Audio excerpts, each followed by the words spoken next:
Fala pessoal, tudo certo? Hoje eu vou trazer um problema muito interessante que envolve a colisão com o anteparo móvel. Se você se interessa por esse tipo de tema, não esqueça de se inscrever nesse canal e me seguir lá no Instagram. Então vamos para o vídeo. Pessoal, antes do vídeo começar, eu quero dar um comunicado para vocês. Agora eu faço parte do time Gaga Insano. Lá a gente dá várias monitorias de embasamento, aprofundamento, para vários vestibulares, como o FUVEST, Unicamp, Unesp, e também as aulas de aprofundamento, obviamente, voltados para ITA, IME, AFA, EFON, Escola Naval. Se você tem interesse em participar de uma monitoria, participar de alguma aula, eu vou deixar aqui na descrição o link do Instagram deles. E se vocês tiverem alguma curiosidade, quiserem perguntar alguma coisa, podem me perguntar no Instagram ou mandar uma mensagem diretamente para eles. Agora que eu já dei os avisos, bom vídeo. Bom, pessoal, agora vamos lá. Vamos entender basicamente o que é esse problema, que é um problema muito clássico aí, já apareceu inclusive na Escola Naval esse ano.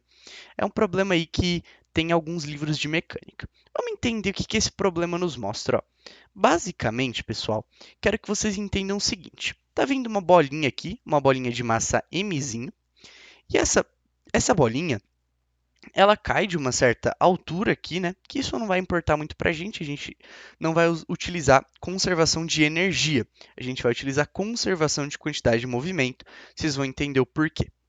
Olha aqui, pessoal, essa bolinha vai cair dessa certa altura, vai colidir com esse anteparo, só que esse anteparo não é um anteparo fixo. Essa bolinha vai cair dessa altura e vai colidir com esse anteparo. Só que esse anteparo é um anteparo móvel.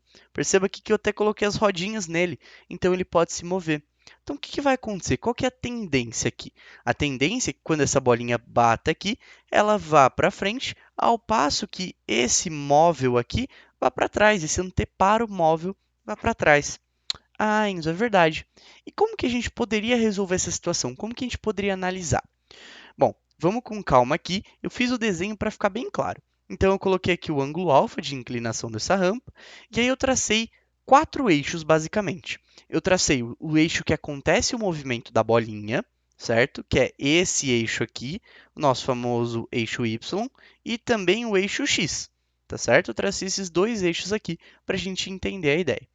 E também, pessoal, eu tracei, porque isso aqui vai ajudar muito a gente, o eixo tangencial e o eixo normal ao plano. Tracei esses dois eixos aqui porque são de extrema importância neste problema. Beleza, pessoal, olha o que eu fiz agora. Agora eu coloquei os ângulos. Bom, aqui, se você perceber, eu tenho um triângulo retângulo. Aqui, obviamente, vai ser 90 menos alfa. Aqui tem que totalizar 90, então esse ângulo aqui só pode ser alfa. Se você for fazer isso para todos esses ângulos, você vai chegar exatamente em alfa aqui, aqui, aqui e aqui. Isso aqui vai ser muito importante para a gente adiante. Pessoal, eu comecei esse problema da seguinte forma. Ó. Eu, antes de tudo, analisei o movimento na horizontal. Na horizontal, Enzo, olha por quê. Eu considerei que ele cai aqui com uma velocidade de 1 e que depois ele tem uma velocidade de 2. Obviamente, essas velocidades vão ser diferentes. E a gente vai até comprovar isso. Olha aqui, pessoal, olha que interessante. Mzinho V2, Mzinho V2 é igual a Mzão V3. Fiz a conservação da quantidade de movimento na horizontal, no nosso eixo X aqui, né? E aí eu consegui encontrar uma relação para velocidade 3. Por enquanto, isso aqui não parece nada muito novo, nada muito difícil, até porque é uma ideia bem simples aí de quantidade de movimento. Agora eu vou fazer a mesma coisa, só que vou dificultar um pouquinho. Eu vou conservar a quantidade de movimento no eixo tangencial. Nossa, Enzo, eu nunca vi isso na vida. Então vamos lá com calma. Ó. Aqui, basicamente, a gente pode considerar essa V1, tá certo? Considerando essa V1, pessoal, vamos decompor essa velocidade no eixo normal e no eixo tangencial. Ora, quando eu for decompor essa velocidade no eixo tangencial, eu estou sem o ângulo. Ó. Aqui é o v tangencial. Então, obviamente, nesse eixo tangencial aqui, V1 seno alfa. Então, foi isso que eu escrevi aqui, ó, mv1 seno alfa. E eu vou fazer a mesma coisa, só que para a velocidade 2, para poder encontrar uma relação direta entre V1 e V2.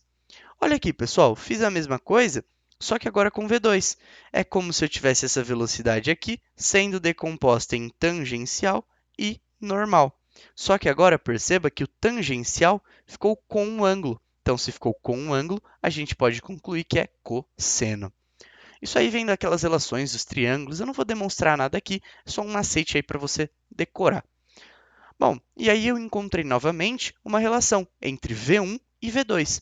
Então agora, pessoal, está muito legal para mim, porque eu tenho uma relação entre V3 e V2 e uma relação entre V1 e V2. Nossa, isso realmente é muito bom. Por quê? Porque é agora que vem o pulo do gato dessa questão. Essa questão aqui é extremamente interessante exatamente nesse ponto. Olha aqui, eu vou escrever a expressão do coeficiente de restituição. Só que eu não vou simplesmente escrever ela, eu vou analisar ela no eixo normal. Então, ó, o eixo normal é esse eixo que eu estou analisando aqui. Pessoal, lembrando um pouquinho da ideia de coeficiente de restituição. O que vem a ser? Bom, coeficiente de restituição, velocidade relativa após, dividido pela velocidade relativa antes. É uma razão, né? Justamente essa razão entre as velocidades relativas. Pessoal, vamos analisar então a velocidade relativa após. Olha aqui o que acontece, ó. Velocidade relativa após. Quem que a gente vai ter aqui no eixo normal, ó? Após, pessoal, eu tenho aqui a V2, certo? No eixo normal. Então, ó, eu vou ter V2 seno alfa, como a gente havia discutido antes, né? Essa V2 que aparece aqui, V2 seno alfa. E a V3, pessoal, a V3 também é interessante a gente analisar, porque ó, a V3 é como se ela estivesse aqui. Então, aqui seria V tangencial, V3 tangencial, e aqui V3 normal, na direção normal ao plano. Então, ela também é seno alfa. Espero que vocês tenham conseguido notar isso aí, essa decomposição que eu fiz da velocidade. Se não ficou muito claro, pode perguntar aí nos comentários ou me mandar lá no Instagram, que eu retiro mais dúvidas. Então, foi isso que eu escrevi, V2 seno mais V3 seno. E quem que é a velocidade relativa antes? Pessoal, no eixo normal, a velocidade relativa antes vai ser quem? Ó? Vai ser justamente essa V aqui, ó, essa V1. E como ela está colada com ângulo, aqui vai cosseno. Então, V1 cosseno de alfa. Pessoal, aqui eu fiquei um pouquinho na frente, ó, vou tentar sair um pouquinho. Eu reescrevi essa expressão em função de V3, ali eu substituí V3, ó, da relação 1 que eu tinha achado aqui em cima, substituí V3 e substituí V1. Ah, Enzo, então foi por isso que você encontrou essas relações. Exatamente. Fiz todas essas substituições e aqui, como já tinha cosseno, eu acabei multiplicando com esse cosseno daqui, ficando o cosseno ao quadrado. O que eu fiz? Ó, cancelei V2 com V2, como você pode ver aqui embaixo. E o que me sobra? Me sobra seno dividido por cosseno ao quadrado alfa dividido por seno alfa. Passo esse seno para cima multiplicando, né? Divisão de fração conserva a primeira, multiplica o inverso da segunda. Seno ao quadrado dividido por cosseno ao quadrado. E não pode esquecer, obviamente, desse carinha aqui que eu havia já descrito anteriormente aqui nesse passo. E agora, pessoal, seno ao quadrado dividido por cosseno ao quadrado é uma relação trigonométrica importante, tangente ao quadrado alfa. E aí a gente chega na nossa relação do coeficiente de restituição. Muito interessante essa questão, mas eu não quero parar por aqui. Eu quero fazer uma análise com vocês dessa questão aqui. Pessoal, agora eu quero analisar com vocês o caso particular. O caso particular é muito interessante, porque olha o que eu vou considerar. Eu vou considerar que é uma colisão perfeitamente elástica, que tem um coeficiente de restituição igual a 1, e que tem um alfa igual a π sobre 4, igual a 45 graus aí para os mais íntimos. Beleza? Então, olha aqui, pessoal, vamos substituir esses valores, ó, como eu fiz aqui embaixo. O que vai aparecer? Tangente ao quadrado de alfa, E igual a tangente ao quadrado de alfa, 1 mais m sobre mão, e eu substituir, tudo deu 1. O E é 1, a tangente de 45 é 1, e pessoal, eu cheguei numa relação interessante, mzinho por mzão é zero. Pessoal, o que tem que acontecer para mzinho sobre mzão ser igual a zero? Aqui a gente tem uma coisa muito interessante. Para isso aqui ser zero, pessoal, eu tenho que ter uma massa mzão que tenda ao infinito.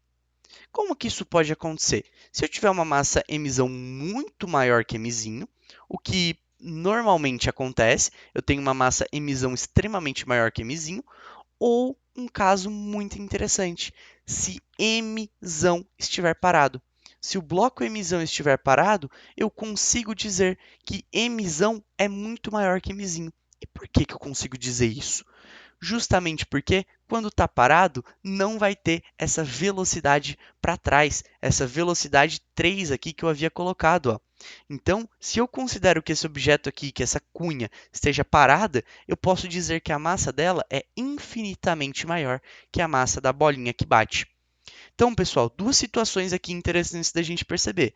A primeira, se emisão for muito maior que emizinho, o que na prática é muito difícil, mas se emisão for muito maior que emizinho e fizer essa divisão aqui tender a zero, então beleza, essa colisão pode ser perfeitamente elástica. Um outro caso para essa colisão ser perfeitamente ou elástica, ou ser perfeitamente ou ser elástica, é a gente ter uma cunha fixa, que também vai fazer com que essa colisão aí aconteça de forma elástica. Pessoal, esse foi o vídeo, espero muito que vocês tenham gostado. Se você gostou, não esquece de se inscrever no canal, deixar sua curtida. Muito obrigado por assistir até aqui e até a próxima.